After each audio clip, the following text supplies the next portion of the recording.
the commencement of the 13th session of the National Assembly for the House of Representatives saw the swearing in of 31 parliamentarians.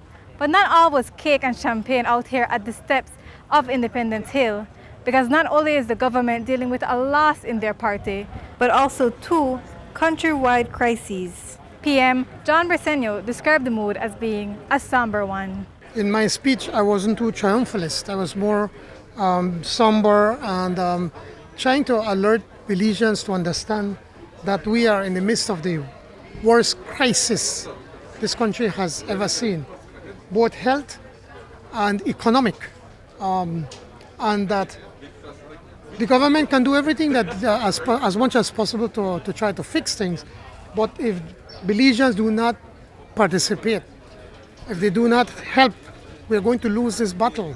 And that's my message. You have to help us. Indeed, the ceremony and speeches were not at all like the last times new governments were swept into office with a massive mandate.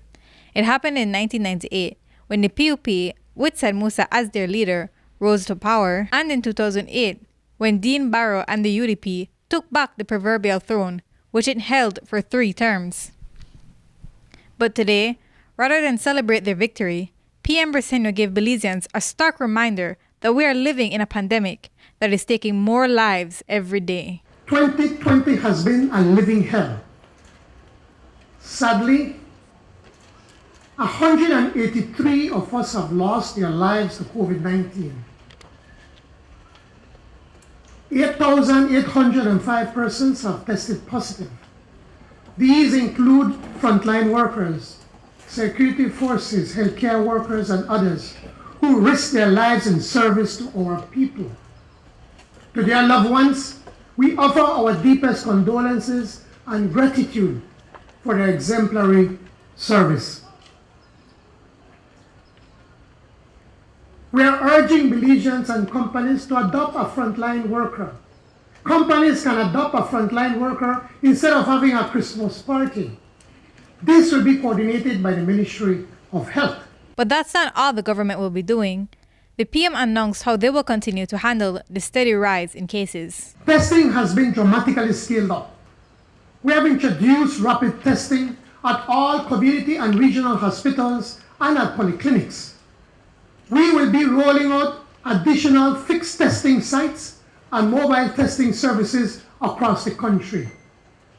To wage war against this virus, we need to identify those who are positive so that they know their status and are able to isolate. My government recognizes that when we isolate people, we cannot abandon them. Therefore, we will be providing a minimum of 14 days food supplies and a stipend to assist families in need. We are constantly reviewing the COVID-19 threat to our way of life and will take all measures, however drastic, to contain the spread. No doubt new measures will be necessary. We have a sacred duty to preserve life. We will discharge our duty. Winston Churchill said, "I never worry about action, but only about inaction." Belizeans, now more than ever, it is time for action. We must summon the courage to fight and defeat this pandemic. And if a pandemic wasn't enough, Belizeans across the country are still recovering from the floods caused by Hurricanes Eta and Iota. For the agricultural sector, the total loss is estimated to be at $18.2 million. Before that, producers were also feeling the crunch when the weather was the opposite, a drought. The PM today recognized climate change as a major issue. The 2020 hurricane season was the most active on record. The droughts we have experienced are part of our new normal. Too much rain and too little rain. Climate change is real and it is cruel. The science is clear. We must respond and respond urgently.